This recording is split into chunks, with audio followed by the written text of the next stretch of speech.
താങ്കൾ Chandy Oommen M L A നമുക്കൊപ്പം ചേരുന്നു. ശ്രീ ചാണ്ടി ഉമ്മൻ, നിമിഷപ്രിയയുടെ മോചനവുമായി ബന്ധപ്പെട്ട് ഈ നടക്കുന്ന എല്ലാവരുടെയും ഇടപെടലുകൾ നടക്കുന്നതിൽ താങ്കളടക്കം ഇത് ഏത് തരത്തിലുള്ളൊരു പ്രതീക്ഷയിലേക്ക് മുന്നോട്ട് പോകുന്നു എന്നുള്ളതാണ് ചോദ്യം. ഇന്നും ചർച്ചകൾ ഞാനിനി ആഗ്രഹിക്കുന്നത് എന്താ അറിയാമോ?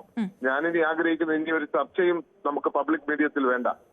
കാരണം ഇത് നമ്മുടെ കാര്യങ്ങൾ കൂടുതൽ വഷളാക്കാനേ സഹായിക്കുന്നുള്ളൂ എന്നുള്ളതുകൊണ്ട് നമുക്കിനി ചർച്ചകൾ അവസാനിപ്പിച്ച് ആ ചർച്ചകൾ അകത്തളങ്ങളിൽ നടക്കുന്ന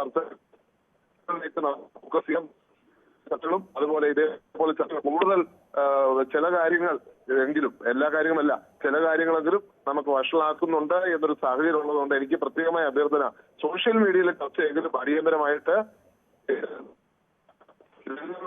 എല്ലായിടത്തും എത്തുന്നുണ്ട്. നമ്മൾ നിൽക്കുവാണ്, അതല്ല അവിടെ എത്തുന്നു എന്നുള്ള വലിയ ഒരു സന്ദേശം എനിക്ക് കിട്ടിയിട്ടുണ്ട്. പ്രത്യേകമായുള്ള അഭ്യർത്ഥനയാണ്.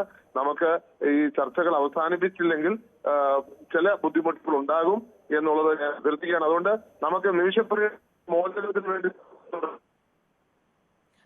ശ്രീ ചാണ്ടി ഉമ്മൻ, തലാലിന്റെ സഹോദരൻ സമൂഹ മാധ്യമങ്ങളിൽ ഒട്ടും ശുഭകരമല്ലാത്ത ഒരു പ്രതികരണമൊക്കെ നടത്തി. അതായത് ഇതിൽ നിന്നും ഇവിടെ നിന്ന് പോകുന്ന ചില വാർത്തകളുടെ അടിസ്ഥാനത്തിലാണെന്നാണ് മനസ്സിലാക്കുന്നത്. അതുകൊണ്ട് നമുക്കിനി ചർച്ചകളിലേക്ക് ഞാനില്ല.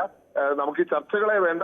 അത് അതിന്റെ ഈ തലാലിന്റെ സഹോദരൻ ആ തരത്തിലാണ് പ്രതികരിച്ചത്. അങ്ങനെയുള്ള അത് നമ്മൾ അങ്ങനെ സ്ഥിരീകരിക്കുന്ന പ്രതികരണം ഞാൻ അതിനെ കുറിച്ച് പ്രതികരിക്കേണ്ട കാര്യമില്ലല്ലോ. ഞാനതിനെ കുറിച്ച് പ്രതികരിക്കേണ്ട കാര്യമില്ല. നമ്മൾ അതിനെ കുറിച്ച് പബ്ലിക് ഫോറത്തിൽ മുഖത്തിന് പരം ദോഷമായിരിക്കും.